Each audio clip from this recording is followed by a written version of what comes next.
Hablaremos hoy de la hospitalidad en los mitos griegos, y en todo caso de alguna clase de traición a la hospitalidad.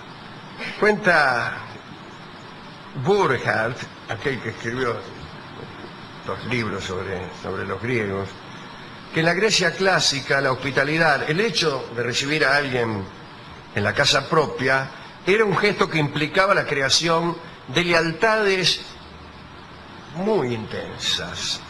El huésped solía devolver los favores recibidos en su visita con bondades desmesuradas que daban cuenta de la importancia que se le daba al haber sido recibido en una casa.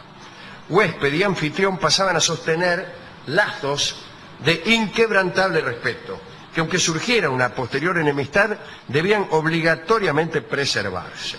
Ahora, lo curioso de esto, como veremos ya en los mitos, es que este respeto debía prodigarse incluso entre descendientes de quienes habían sido huéspedes o anfitriones en tiempos pasados. Un ejemplo, un personaje llamado Glauco, no el famoso que ayudó a Paris a raptar a Helena, otro, combatía en el bando troyano en la guerra de Troya, ¿no? Era el hijo de Hipóloco y gozaba de renombre por su ingenio y su valor. En el curso de los combates trabados cerca de Troya, Glauco se encontró frente a frente con Diomedes, contra quien debía luchar. Pero la batalla debió detenerse. Ambos reconocieron que sus familias estaban unidas por lazos de hospitalidad. Por parte de su padre, Hipóloco, Glauco era nieto de Belerofonte, y a él lo había recibido en su palacio Eneo, el abuelo de Diomedes. Así que se saludaron amistosamente, intercambiaron armas y después cada hueste retrocedió y fue a buscar lucha a otro frente. Es decir, siguieron en la lucha, pero no ellos. Trataron de no enfrentarse personalmente.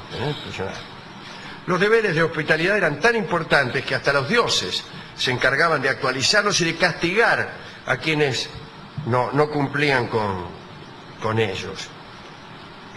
A veces, famosas recorridas por la tierra, que alguna vez hemos citado aquí, el caso de la mujer esta Baucis, que era una mujer que vivía en Frigia, estaba casada con Filemón, eran campesinos, y un día dieron cobijo en su cabaña a Zeus y a Hermes, que recorrían Frigia disfrazados de mercaderes, qué sé yo, para poner a prueba a la gente. Parece que los demás habitantes de la región se habían negado a recibir a los dioses disfrazados. Solo Baucis y Filemón se habían mostrado hospitalarios con ellos, sin saber que eran dioses. Entonces, enojados con la mayoría de los habitantes de la región, los dioses enviaron un diluvio que asoló al lugar y destruyó las cosechas, aunque respetando la cabaña de los anfitriones. Sobre el pequeño territorio de Baucis y Filemón no cayó ni una sola gota. Bueno, ni una sola gota, si hay inundación, te viene, pero vivirían arriba de una colina, no importa. En los mitos, dice Burckhardt, abunda una gratitud exagerada. Por haber recibido hospitalariamente a algún dios, algunos recibieron riquezas y virtudes notables. Deméter en casa de Celeo, mientras buscaba a Perséfone, pero ahí salió mal, porque ahí está. Perséfone, bueno, un episodio que no voy a contar, pero llega a la casa de esta chica de Celeo y la reciben bien y quiere agradecer la hospitalidad convirtiendo en inmortal a Celeo, que era el hijo, y le hace unos pases mágicos, y resulta de lo cual el hijo queda medio chamuscado. Ya se lo voy a contar. Le quiso hacer un favor y lo terminó arruinando al pibe. Pero bueno, entre los mortales también existían gratitudes notables. Hubo una ciudad famosa que debió su fundación a los favores de un buen anfitrión. Ovidio dice que Crotona fue fundada gracias a la intervención de Heracles, quien en otro tiempo había sido recibido en su casa por el héroe Crotón cuando regresaba de las tierras de Geriones, las tierras occidentales. En agradecimiento a su hospitalidad, Heracles le había prometido que más tarde se levantaría una ciudad que llevaría su nombre. Para ello avisó a Miselo, un argivo, era de Argos, ¿no?, antiguo compañero suyo, que debía ir a fundar una colonia en la Magna Grecia. Miselo no obedeció porque las leyes de Argos prohibían expatriarse. Heracles entonces insistió con furia, por lo cual Miselo se atrevió a transgredir las leyes. Tuvo que comparecer ante la justicia, los jueces lo condenaron a muerte, y entonces Miselo rogó a Heracles que lo sacara de aquella situación en que él mismo lo había puesto, ¿no? Y entonces pasó esto. Los jueces, para votar una condena a muerte, ponían dentro de una caja una piedra negra. Y por un milagro, Heracles tenía mucha banca entre los dioses, le pidió algún amigo, y todas las piedras negras se volvieron blancas, y así se tergiversó un fallo de la justicia, como sucede tantas veces. Pero yo quería referirme a otra cosa, y no exactamente a la hospitalidad considerada en sí propia, sino al siguiente episodio, que los aficionados a la historia y a los mitos van a advertir en su recurrencia. La mujer del anfitrión trata de seducir al huésped. El huésped se niega y la mujer del anfitrión lo acusa, o en su indignación finge haber sido violada por el huésped. Vamos a ver varios casos. Primer caso, aquí está Astidamia, que era la mujer de Acasto, rey de Yolco, sucesor probablemente de Pelias, no le importa. Y ya bueno. Muy bien, reciben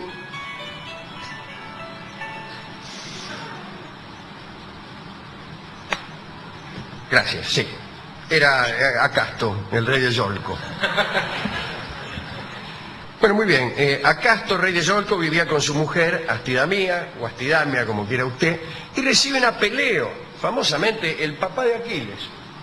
El papá de Aquiles, Peleo, que después se casó con la diosa Tetis, o que antes se había casado con la diosa Tetis, etc. Muy bien. Llega Peleo, tranquilo, pase aquí, acomódese, y en eso, por ahí, Astidamia, la mujer de Acasto, le dice: mirá, qué sé yo, ¿qué te parece? Se le insinúa, se le pasea en camisón, el tipo está durmiendo, se le mete en la cama, dice: aprovechemos, mi marido está durmiendo, qué talco, qué sé yo. Peleo naturalmente retrocede indignado, dice: no, llame, ¿qué es esto? En fin. Y la otra entonces se indigna. Dice: ahora, así que no quisiste hacerme caso, ahora vas a ver. Primero le cuenta todo al marido, y después le manda una carta a Antígona, la mujer en ese entonces, la mujer de Peleo, diciéndole que Peleo se va a casar con Esténope, que es una hija que tenía el propio Acasto. Y la mujer de Peleo, al recibir esta carta, se ahorcó. Mientras tanto, Acasto, que había recibido la acusación de su mujer, le dijo: mirá, este tipo que vos trajiste me quiso atropellar. Acasto dice: bueno, lo voy a matar, pero no puedo matarlo, porque las leyes de la hospitalidad me lo impiden. Entonces lo llevó por ahí de caza, y por ahí se puso a dormir Peleo, y le sacó la espada y lo dejó solo, para que se lo comieran las fieras en aquel lugar. Pero por suerte, cuando ya se lo estaban por lastrar, apareció un centauro, el centauro Quirón, y lo salvó, y de ahí nace una amistad, etcétera, etcétera, ¿no? Después viene la venganza, ¿no? Viene la venganza, imagínense, la venganza de Peleo. Hay una tragedia sobre esta venganza, escrita por Eurípides, que lamentablemente se ha perdido, como casi todo, que se llama Estenebea, justamente. Y ahí parece que cuentan cómo vino la venganza. Primero, Peleo saqueó a Yolco, pero lo peor es que parece que mataron a Astidamia, o el mismo Peleo mató a Astidamia, la cortó en pedazos. Atención, los que están estudiando descuartizamiento famoso. Sí. La cortó en pedazos y la fue tirando por distintos lugares para que se la comiera. No, porque se la comieran las piedras también. Una cosa horrorosa. Esa es la primera historia. Es decir, el rey Castor, rey de Yolco, allí de donde venía Jasón, todo ese asunto, ¿no? Rey de Yolco con su mujer Astidamia y Peleo, el huésped seducido. Segundo caso, el ya citado Belerofonte. Belerofonte, que era el jockey de Pegaso, ustedes se acuerdan. Belerofonte mató a un tipo.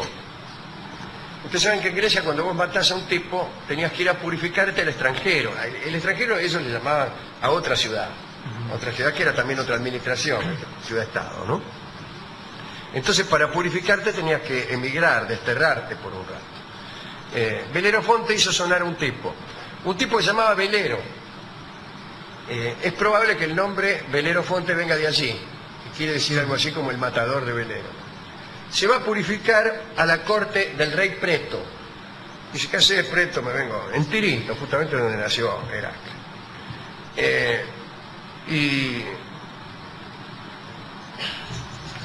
Y la mujer lo apura, la mujer de Preto, lo apura, mismo caso. Belerofonte se niega, ¿no? ¿Qué sé yo? Preto dice, le cuenta a Preto, la mujer le cuenta a Preto, este tipo me quiso violar. Entonces Preto lo mismo, ¿cómo lo voy a matar? No lo puedo matar. Y si ya sé lo que voy a hacer, se lo voy a mandar a mi suegro, al padre de su propia mujer, se lo voy a mandar a mi suegro, Yolao, creo que se llamaba. Yolao se llamaba, por acá lo tenía anotado, pero creo que es Yolao, no importa. Yobates, Yolao era otro, Yobates. Y le mandó una carta, dice, toma, anda a verlo a mi suegro, dice, y entregar esta carta. Y Belerofonte fue. Y la carta decía, matá al portador. Pero a Yobate le dio un poco de lástima, pero igual lo mandó a cumplir algunas hazañas. ¿Qué significaba la muerte? Lo mandó a matar a la quimera, lo mandó a luchar, no sé si contra las amazonas, contra unos tipos. Pero Belerofonte salió airoso de esas confrontaciones que supuestamente significaban la muerte, y entonces Yobates no lo mató, y más todavía, le dio a otra hija que él tenía que se llamaba Filonoe para que se casara, así que quedó todo en familia. Pero otra vez el episodio. Fedra, la hermana de Ariadna, la primera novia de Teseo, que después la reemplazó. Bueno, o sea, Fedra andaba con Teseo en Atenas. Teseo tenía un hijo que había tenido con una anterior, llamado Hipólito. Va Teseo con su nueva mujer, Fedra, a Atenas, y la diosa del amor, Afrodita, por una falta de piedad de Fedra, le infunde un amor irresistible por el hijo de Teseo, por el hijo de su marido, pareja. Y otra vez lo mismo, Fedra en las piezas de Hipólito. Aquí estoy, qué sé yo, ¿qué te parece? Hipólito le dice, no, qué sé yo, que mi viejo me va a matar, no sé qué. Y la mina se rompe el vestido y lo acusa. Y Teseo esta vez entra. Y como no lo quiere matar él, a su propio hijo, le pide a Neptuno, a Poseidón, al dios del mar, que lo mate. Y Poseidón genera una especie de accidente mientras Hipólito conducía un carro, e Hipólito muere. Recordemos todos el bíblico episodio de la mujer de Putifar, que quiso seducir a José, y también se rompió el vestido. Finalmente los jueces, que eran muy astutos, descubrieron la maniobra de esta mujer, que lo había acusado de querer atropellarla. Quiere decir que hay muchos de estos episodios, yo podría encontrar más. Le voy a contar el último, que es muy gracioso, es extraordinario. Fíjate vos, había un Milesio llamado Ipsicreonte, casado con Neera, y recibió en su casa un hombre de Naxos llamado Promedonte, que sería el huésped. Sucedió entonces lo de siempre. Neera se enamoró del huésped. Mientras el marido estuvo presente, la mujer disimuló su pasión, pero en una ocasión en que Ipsicreonte salió de la casa, Neera aprovechó el momento para declararle su amor al visitante. Mire, qué sé yo. Promedonte se negó a escucharla, invocando los sagrados deberes de la hospitalidad.